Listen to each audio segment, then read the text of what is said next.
This is ThinkTech Hawaii. Community matters here.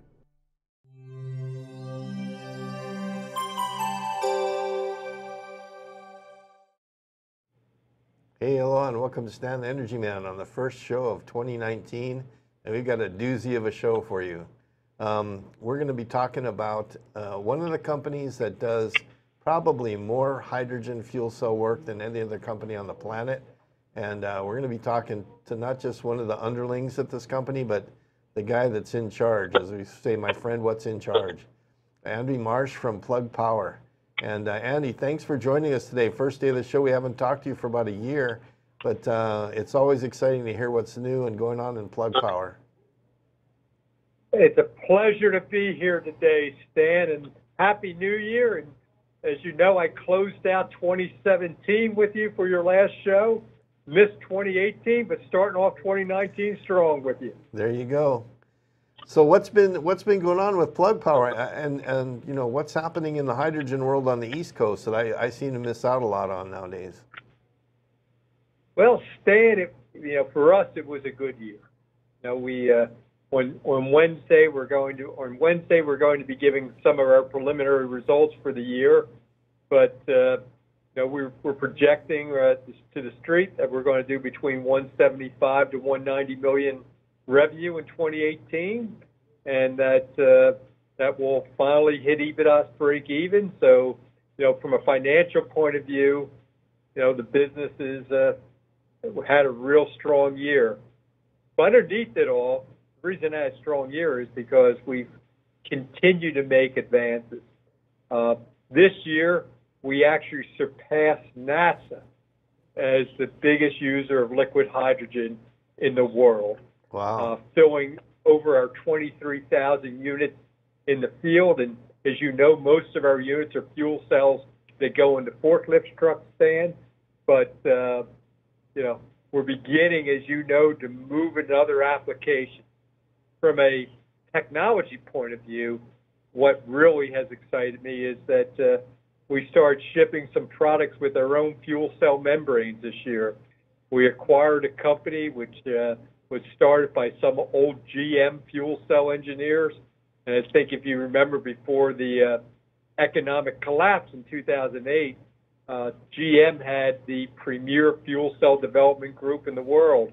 And some of them spun off and started their own company. And we were lucky to acquire their company this year. And we're making our own membranes. We're making our own stacks. We're building our own complete fuel cell systems.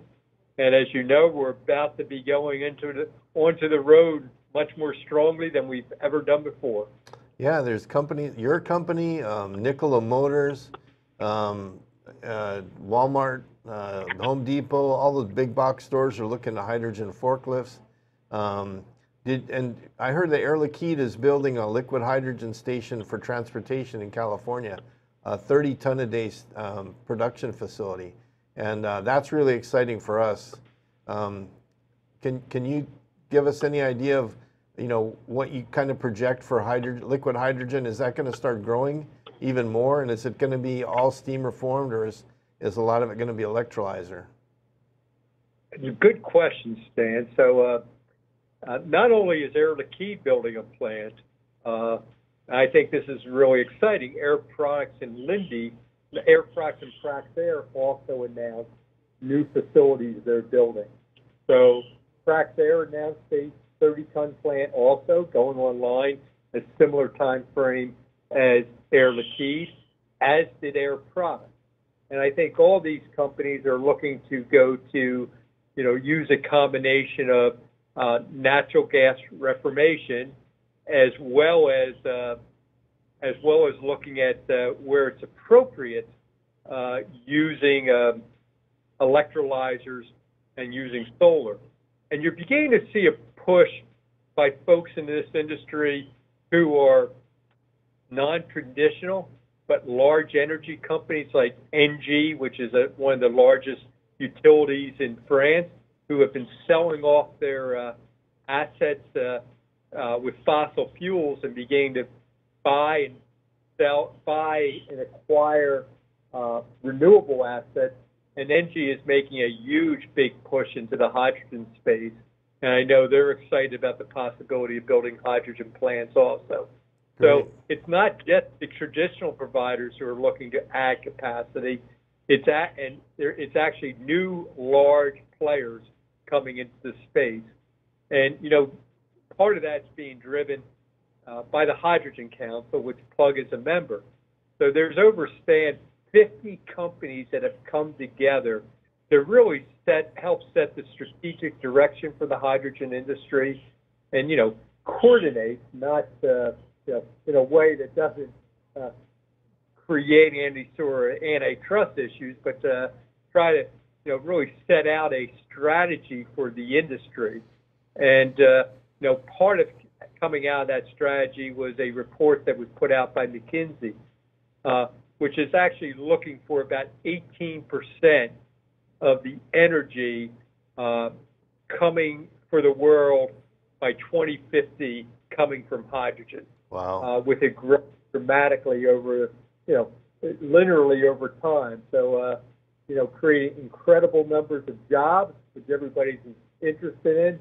I think they're talking about this event. These companies are looking that they believe that every year there's there's going to be hundreds and hundreds of if you look at, I think the number's $450 billion in investment between now and 2030. So there is a real push by large companies Plug size, that view that this industry is hitting an inflection point. You're seeing the activity in California. I think everybody's aware of the activity that's ongoing in China at the moment. But also, there's so much exciting work going on in Europe in places like the UK and Germany, where, again, many fueling stations are being built and being put on the road, and that I think all the major car providers are looking to have fuel cell cars over the coming years. Yeah, Hawaii's not a ZEV state, but we're fortunate that we actually deal directly with Toyota Japan, and we have almost a dozen Mirais on island that they just started leasing last month, and they opened up their own, Servco, the local dealership, opened up their own station. So we have one commercially available station in the state and several production Mirais on island, and we're looking to grow that. But if I could ask you for some advice, how would some non-ZEV state like Hawaii attract Hyundai and Honda to bring in the mechanics and the support infrastructure? How can we do that? Do we have to do like California and start subsidizing stations, or can we start maybe helping in an area like where you do the forklifts and you bring in forklift stations and maybe use those stations to help support the transportation side as well? What kind of advice could you give us here in Hawaii? If I was in Hawaii, and I wish I was, Stan, if I was in Hawaii, I would think about, especially in the Honolulu area, could you convert your rental car fleets into hydrogen vehicles so that people like Toyota and Hyundai could have a large business which wouldn't require a great deal of state money, but you could get passengers. I mean, it almost could be sold as you're going on vacation, you have an opportunity to see this next generation technology that when you go back to your home in California and hopefully here in the East Coast soon, that you could own one of these cars. And why not rent one in Hawaii and get that first real life experience? And you really don't need that many fueling stations in Honolulu. No, you only need a couple. That's actually really good advice, because a lot of people, when they want to try a new model car, or before they go and buy one, they go and rent it for a couple days just to see how it drives and how it feels and stuff. And so if people are coming on vacation and renting a car anyway, and they want to try out a fuel cell vehicle, that would be perfect. So are any of the rental car companies that of already kind of leaning that way, or is that something I need to pursue over here individually with the different companies? I don't know of any, but all these companies have relationships. If you have a relationship with Toyota, they certainly have relationships with people like Hertz and Avis. Okay, all right.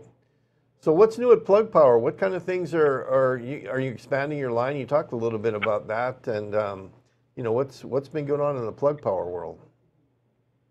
Well, was an exciting year, Stan, and 2019 is going to be more exciting. As you know, this year we added manufacturing capacity. We put in a new facility about 10 miles north of our present facility, which is really focused on building our sub-assemblies and holding our inventory so that we could provide more space here in our facility to manufacture units here in Latham.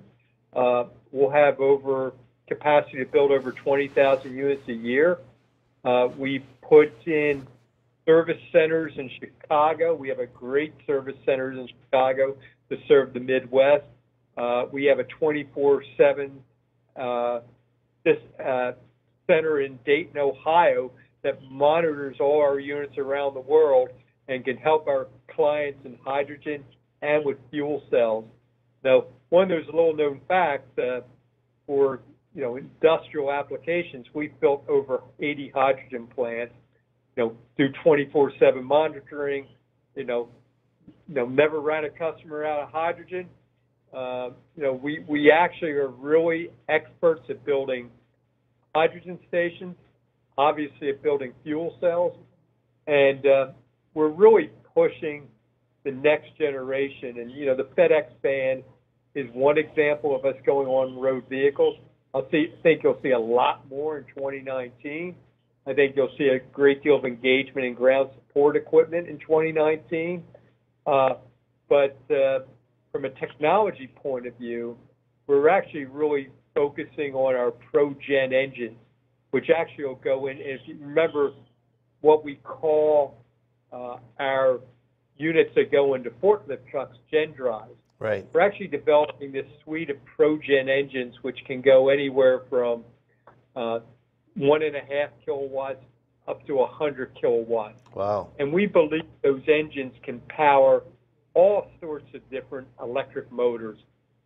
We believe the future for drones and for electric airplanes isn't batteries, because fuel cells have distinct advantages. Oh, yeah. Because of the higher power densities. We look at things like drones and recognize you could get at least 2x the runtime if one uses a fuel cell. Yeah, I have an aviation background, and I can tell you it's all about weight when it's in aviation or space.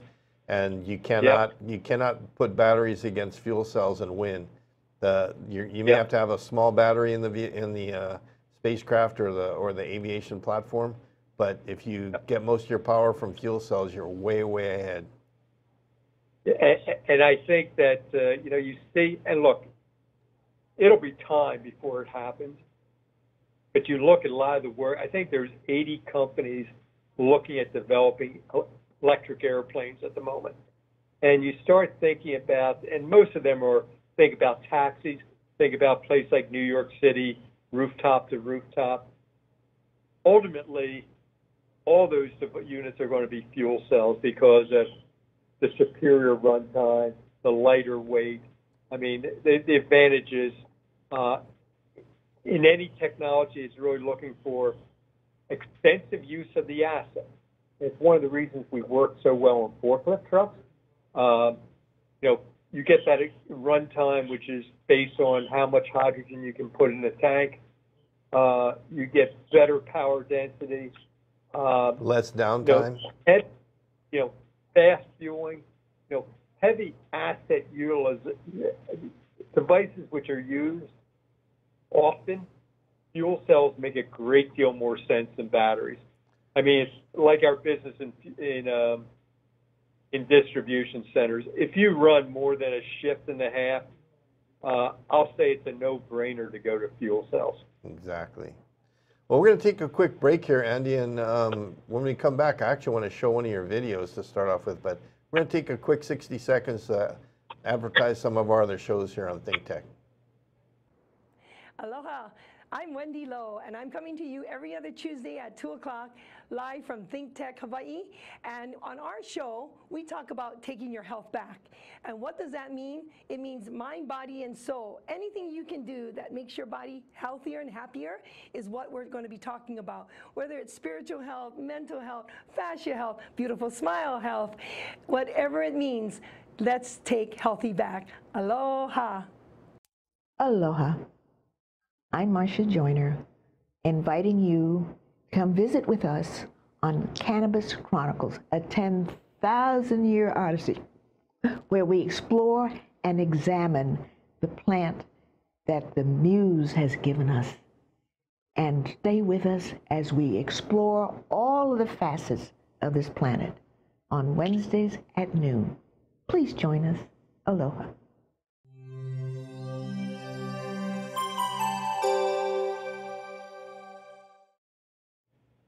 Hey, welcome back to Stan Energy Man on my lunch hour, first show of 2019 with Andy Marsh from Plug Power, the guy, El Jefe as they would say down south, of Plug Power. And, you know, we were talking a little bit about what makes the hydrogen so good is when you try and maximize the use of your hydrogen assets or your assets, like in a warehouse 24 hours a day and things like that, that's where hydrogen really starts to shine. And what's complementing that, we're finding out here in Hawaii, is the artificial intelligence piece and autonomous vehicles, because we see organizations like Uber and Lyft and those guys basically putting these vehicles out as with autonomous drivers 24 hours a day. And again, that's where the hydrogen really starts to shine.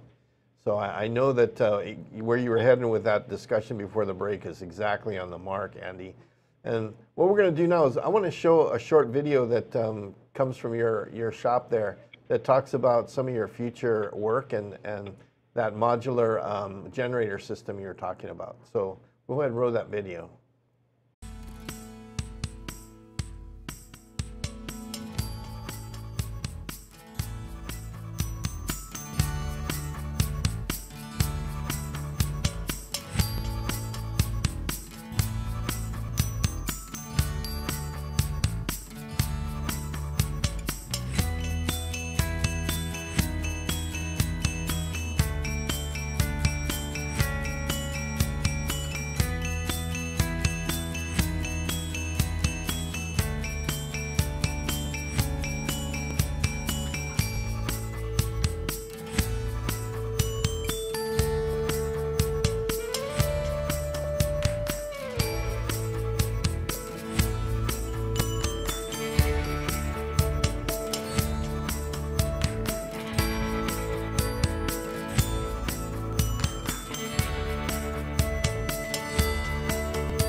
So I like that video, Andy, because it kind of gives a picture of you know, the many uses that your technology can bring to the marketplace. So excited about that. So let's keep going. Let's talk a little bit about the International Hydrogen Council. And I know you're a member of that, one of the early members of that. And they started up in early 2017 and got some traction almost right away. By the end of 2017, they were pretty much blazing through the atmosphere. And what happened in 2018? I didn't get to attend any of the meetings. What kind of things went on in 2018 besides growing up to, I think it's 54 members now? Yeah, I think it's 54. Somewhere, I know 50 plus, Stan. I think it's, as I mentioned, I think there's been a lot of new interesting members who've come to the table. You've had some Chinese players like Waishai. You've had some, you've had people like Cummins, folks who have, you know, historically been leaders in internal combustion engines, recognizing how important hydrogen fuel cells are. You have people like NG, which I mentioned before. You know, you can kind of name a company that's who've been around the auto industry or industrial vehicle industry over the last years, and they're at the table, as well as people looking at stationary products, because you've had people like Fuel Cell Energy and Bloom Energy for SOFC technology or phosphoric acid that are really beginning to have some success. I mean, this year in the industry, you had Bloom Energy's IPO, and Fuel Cell Energy's announced. I saw, $100 million line of credit to build more plants. So I think not only in mobility applications, in stationary applications, fuel cells are becoming more interesting to people because, look, I'm a big believer in solar. I'm a big believer in wind. As you know, as the grid becomes more and more renewable, that there's challenges because there's, how to manage storage issues, and fuel cells, I think, not only can supplement that by providing continuous power, and, I think ultimately from, fuels like biofuels that provides for a clean world. So I think not only is there, you have this interesting phenomena where there is really a merger that's coming between what I'll call the traditional electrical power industry and the mobility industry. Exactly. And, like most mergers, it's not exactly 100% clean, but, I look at things like, Fuel Cell Energy is talking about how you can use their product as an electrolyzer at nuclear plants to create steam into hydrogen. Cool stuff like that's going on. So, and who's going to use that hydrogen? Mostly cars. So you have this really interesting combination how there's really a technology revolution going on. I it's agree. Funny. I agree completely. In fact, one of the things that I've been telling people is you have to realize here in Hawaii, we're kind of a neat little microcosm, and we use more energy in transportation than we do on the grid. And if you took all the vehicles and turned them from internal combustion engines to electric, whether they're hydrogen or plug-in, you basically have to double the electrical production in the state. So our grid would essentially have to double to cover our future grid loads and our transportation load. And right now, I don't think anybody's got that big of a picture that they really have a huge thing to scope out and get ready for by 2045. Our state's mandated to go to all renewables on the grid by 2045, and there's a big push to get transportation clean by 2045 as well. And that, like you say, is going to be all electric. Whether it's plug-in or hydrogen, it's going to be electric. And it's a huge challenge to get there. And I don't think people are grasping that challenge yet. I couldn't agree more.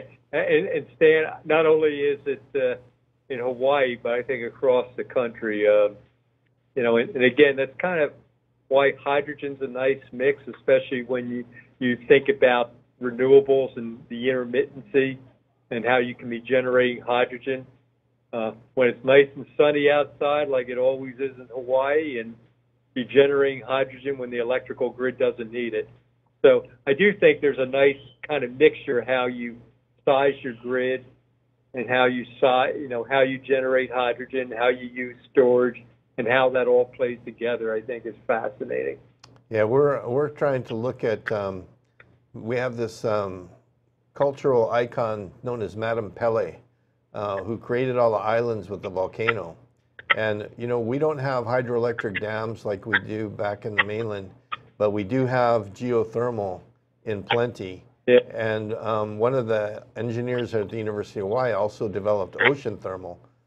Just between those two alone, you could provide multiple times the energy that our state needs just with those two technologies. So if we take all the curtailed solar and all the wind and everything and we put them in the mix, and then we just tap into our our volcanic heat and also our ocean thermal, man, we wouldn't have to be importing any energy. We've got it all right here.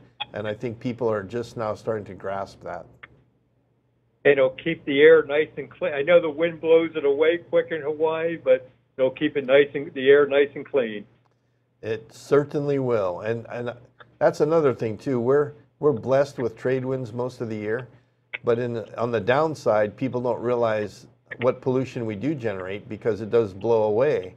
And if we were in a little valley or something and all this stuff stuck around, people would probably be a little bit more motivated, like in LA where they had, you know, air so thick you could cut it with a knife, you know, back in the 60s and 70s.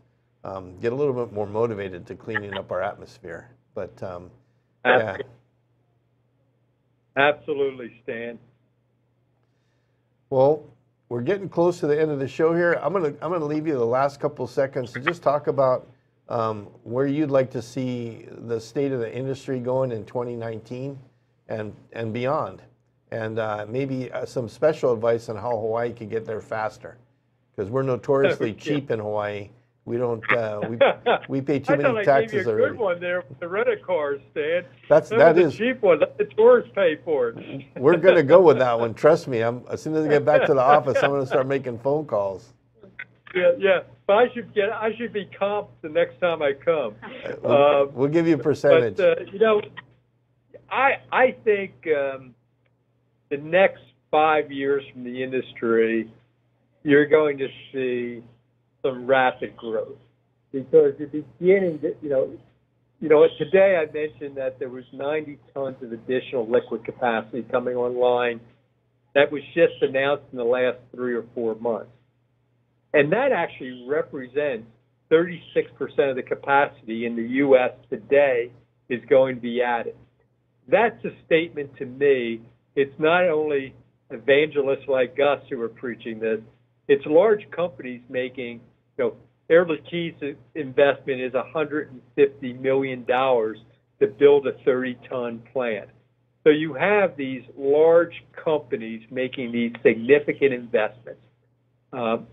I think what it means is they believe fuel cells are coming to power all sorts of different kinds of electric motors, and they want to be making sure they have the hydrogen there available so that they can reap the rewards of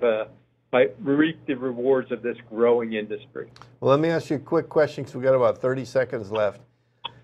What is the role of the state government in making sure that companies like Air Liquide or Plug Power will come and make the kind of investments of $150 million into the infrastructure so the government doesn't have to do that? What are companies like yours looking for from the local governments to make sure that your investments are safe and that you can make it a worthwhile investment?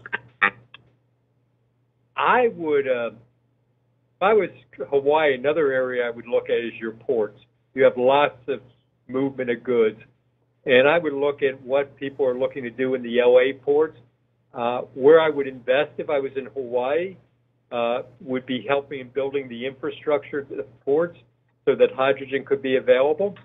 I also would work and look to see if ways there with combination of using storage for hydrogen with any excess solar you have that could be used to provide the hydrogen at the ports.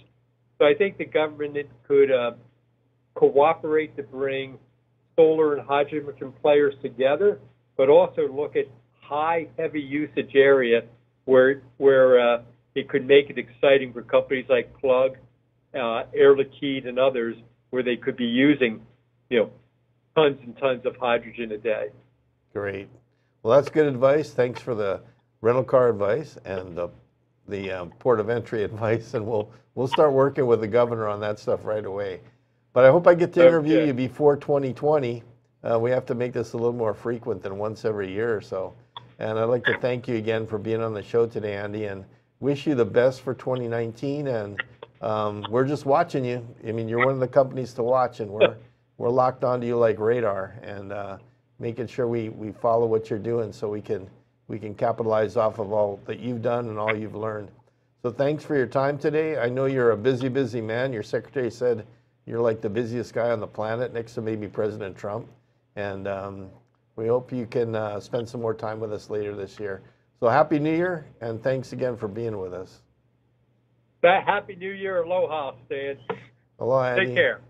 And that's it for Stan Energy Man this Friday on the first Friday of 2019. And we'll see you next week. Aloha.